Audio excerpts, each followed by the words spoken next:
يالبوا الفيرتا يانا يا حاجر زقالة يا حاجر أورجل بنزوز وبينجدك قليز وجيم قالجيرا وقومك حاجر دينا يا صعبت سند سارد بنزوم وبنزوم من الحرر يزوم وفيك بنكنا لأن قال يعني حاجر زقالة وينتو حاجر زقالة وين قدامي تبغى في طعمية شكل فرع أول بودك سيد بشرة يا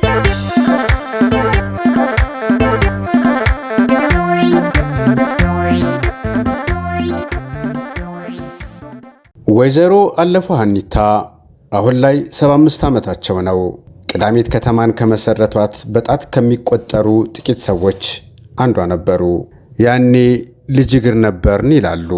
በየሳምንቱ እየመጣን ከ10 አለቃ ካሳ ጋር ገበያ ውለን ወደ ቤታችን እንመለሳለን። እንጨት፣ ምግብ፣ ጠጅና ኮረፌ እንሸጥ ነበር አሉን።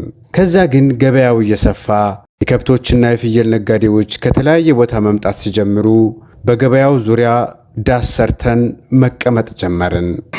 10 አለቃ ካሳ ጋራ በላይ ላቆ ነበር። በላይ ላቆ አብረው ከኛ ጋራ የወጣ ነው። ጠጅም እያረገ ቆየ። መሸታም እያረገ ቆየ። የመጣው ለእንግዳም እንጀራ ሰጠው ቆየ ነው የሚላቱ እንጀራ እየጋበዘ ቆየ። ሌላ ያው ተካውንድግል የሚባል ቆየ። ሽማግሌ ነው መቼም ሀገሩ ነገር ሲመጣ እንደዚህ ያርጋችሁ እደሩ፣ እንዲህ አርጉ እነዚህ ሶስቱ ሲተባበሩ ቆዩ። በወቅቱ ከፍተኛ የሆነ የውሃ ችግር ነበር። ውሃ ልንቀዳ በጠዋት ሄደን ከሰዓታት በኋላ ነበር የምንመለሰው። እንደዛም ሆኖ የነዋሪዎች ቁጥር እየጨመረ የቆርቆሮ ቤትም እየሰራን ኑሯችንን ቀጠልን። ቤተ ክርስቲያናችን ቢስቁ ማርያም ነበረች። ኋላ ግን የቅዱስ ጊዮርጊስን ታቦት አስመጥተን እዚሁ በቅርባችን ቤተ ክርስቲያን አነጽን። የቅዳሜት አንደኛ ደረጃ ትምህርት ቤትም ያኔ ነበር የተመሰረተው። እግራር እንጨት ነው የምንሸጠው። እንጨት እንሸጣለን። እንጨት ሽጠን ውለን ፈዳስ ደግሞ ሰንብተን ደግሞ ዳስ አረግን። ዳስ አርገን ፈዳሱ እየሸጥን ውለን ከቤት እንሄዳለን። ደግሞ በሳምንቱ እንመጣለን። እንዲህ እያልን ኖርን። ቤት ተመሰረተ።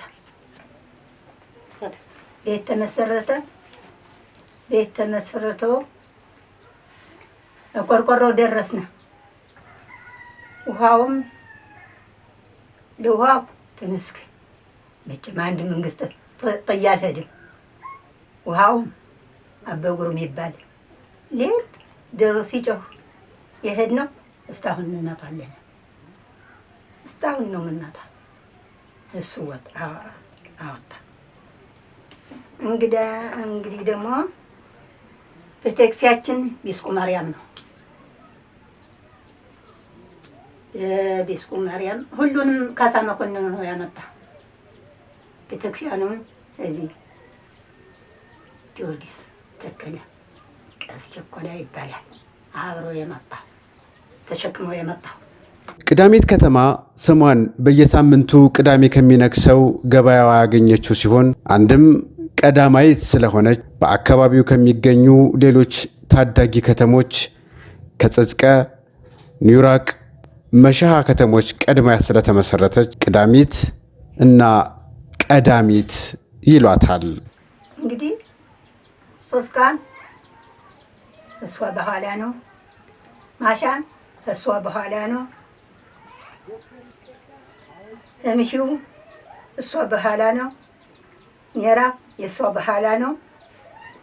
ከአመሰራረቱ አንጻር በቂ የሆነ የመሰረተ ልማት አለመሟላት በነዋሪዎቿ ፊት ቅሬታ እንዲነበብ አድርጓል። ውሃ ለመቅዳት ሰዓታት የምንጓዘውን ምስጋና ይግባውና ለመንግስት በአቅራቢያችን 3 ግድቦችን ሰርቶ የተወሰነ ችግሩን አቅሎልናል ይላሉ ወይዘሮ አለፉ ሀኒታ።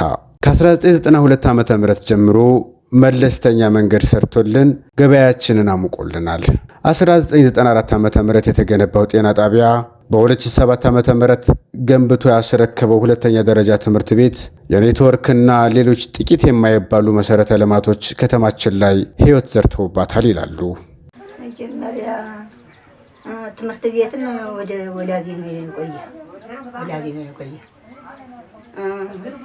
ጤናዎችም ቆዩ እንደ ዛሬ አልበዙ። እጃችን እየፈጨነ ቆያነ። ወፍጮ ደረስነ። እጅ ተሰርቶ መኪና ደረስነ። ግና ሌላውን እንደ ሰዎቹ አልሆነ። መብራት አልገባን። የመኪና መንገድም በጣም አልተመቸም። ሁሉንም አይቻለሁ። ባህር ዳር ሄጃለሁ። ትናንት ግራ ካሱን አይቻለሁ። ግራ ካሱን አይቼ ያንን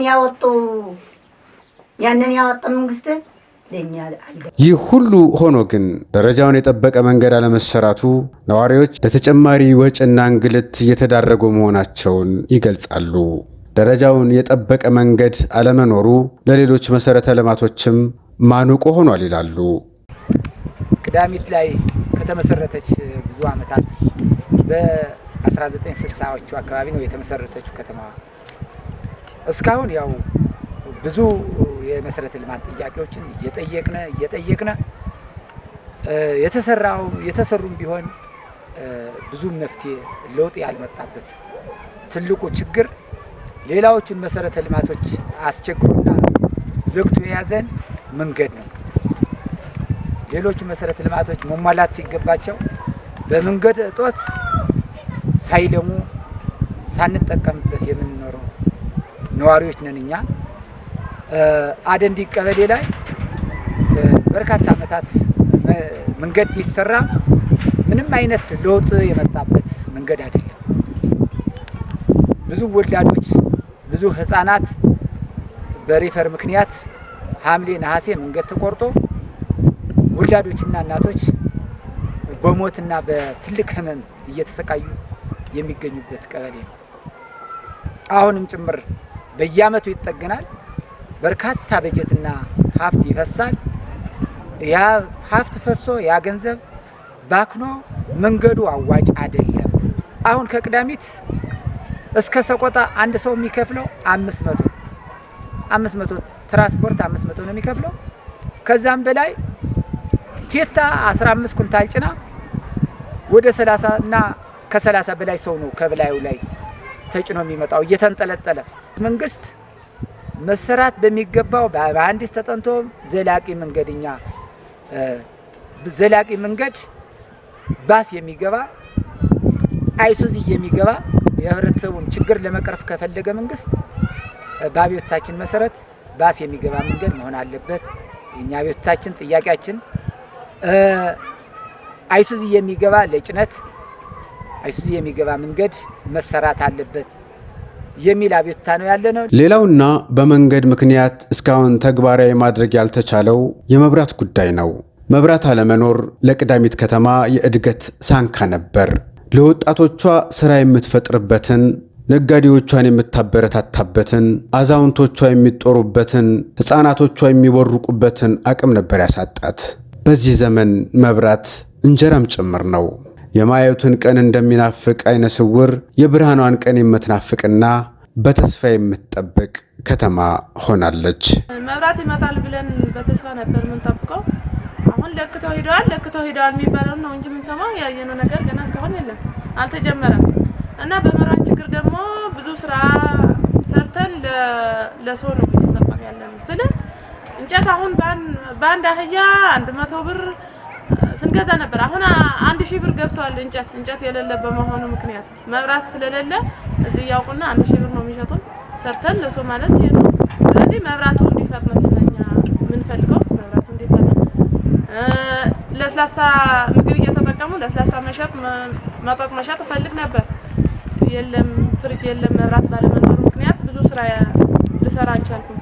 በያዝነው 2018 በጀት ዓመት የዘመናት ናፍቆትና ተስፋ የሆነው የመብራት ጉዳይ እልባት ሊያገኝ መንገድ ተሰናድቶ የቁሳቁስ ግዥ ተፈጽሞ የትግበራው አፋፍ ላይ እንደሚገኝ የወረዳው አስተዳደር ጽሕፈት ቤት ኃላፊ አቶ አብርሃም ጣፈጠ አብስረውናል። የቅዳሜ መብራት ጋር ተያይዞ ያው በብዙ ጊዜ የተለፋ ነው እንደተካዋችሁት። በቅርብ ጊዜ ግን ያው በመሄድ እኛ ዲስክሪቱን መጥቶ የራሳቸውን ሀሳብ አስቀርቧል። ብዙንም ተግባብተን ዲዛይን ስራውን ጨርሰን መጥተናል። አሁን የዲዛይን ስራው ጨርሶ የማቴሪያል ግዥ ላይ ነው ያላቸው። ማቴሪያል ግዥ ያው የጸጥታው አካባቢ ትንሽ አስቸጋሪ ስለሚል በዚህ በደብረታወር አካባቢ ነበር የተገዛው። አሁን ደብረታወር አካባቢ ደግሞ የተወሰነ የረጅም ጊዜ ጉዞም ስላለ፣ ሁለተኛ ደግሞ የመንገዱም ትንሽ አስቸጋሪ ስለነበረ በዚህኛው ደግሞ በመቀሌና በሽሬ አካባቢ ደግሞ አሁን ተገዝቶ አልቆ ፖሉ ጨረታ ላይ አልቆ አሁን መጓጓዝ ላይ በዚህ ትላንትና ወዲያ ደውሎ ነበር። በዚህ 2 ሳምንት መጓጓዝ ላይ እንጀምራለን። የዚያም ተብሎ ነው ቀድመን እንገባለን ስላሉ በአይናችን ካላየ ነው ይህን ፕሮሰስ አንፈጽሙ ስላሉ ነው የዚህን መንገዱን ሁሉ አቋርጠን እንደ ግኒደሩ ወደዚያ ወስደን የቅዳሜ መንገድ እንዲሰራ ያደረጉ አይቶ በአይናቸው ካለ በኋላ ግን እነሱም ዲዛይኑን ጨርሶ የሄዱትን አሁን ያለበት አቅጣጫ በዚህ ልክ ነው ያለው። የመብራቱ ጉዳይ ነው ለእኛ አሁን ተስፋ የሰጡን ዞሮ እስከ ጥር 30 ድረስ እናስረክባለን። የኮንትራክተሩ አሁን ተሰጥቷል። ድንገት የሚታገዙ ነገሮች ካሉ አሁን መንገዱ እንደምታዩት ትንሽ የፖሉ ጋር አያይዘው የፖሉ ደግሞ ይሄ እንጨቱ ስላልሆነ የኮንክሪቱ ስለሆነ እሱ ላይ ትንሽ ሊያስቸግር የሚችል ካለ እገዛ እንድታደርጉ፣ ባለሀብቶችም ካሉ ጨረታው ላይ የመጓጓዙ ስራ ላይ እነዚህ ፖሎቹ አካባቢ ትንሽ እንድታገዙ የሚል ሀሳብ ነው ያላቸው። በዚህ እስከ ጥር 30 ድረስ አስገብተን ያው ህዝቡን እናረካለን የሚል አቋም ነው ያላቸው። ቀዳሚት መብራቷ ተሰርቶ ብርሃን ተጎናጽፋ መንገዷ ተሰርቶ አውቶቡስና ሌሎች የጭነት መኪናዎች ተመላልሰውባት የውሃ ችግሯ ተቀርፎ ለተመለከታት ከገቡባት የማይወጡባት ከወጡ የሚናፍቋት እጹብ ድንቅ ከተማ ትሆናለች።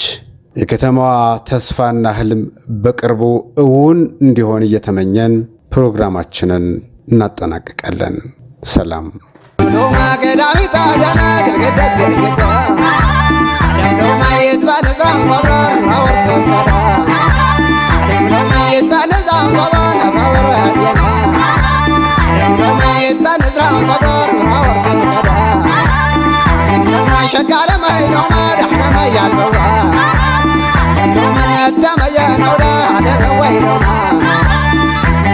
عالم ويلو ما شكال ويلو ما شاوي شاورنا سو سراجرها وين شاوي جاو بروت كنرا وزلا نوبا قال ما يلو ما لما يا نوبا لما يا نوبا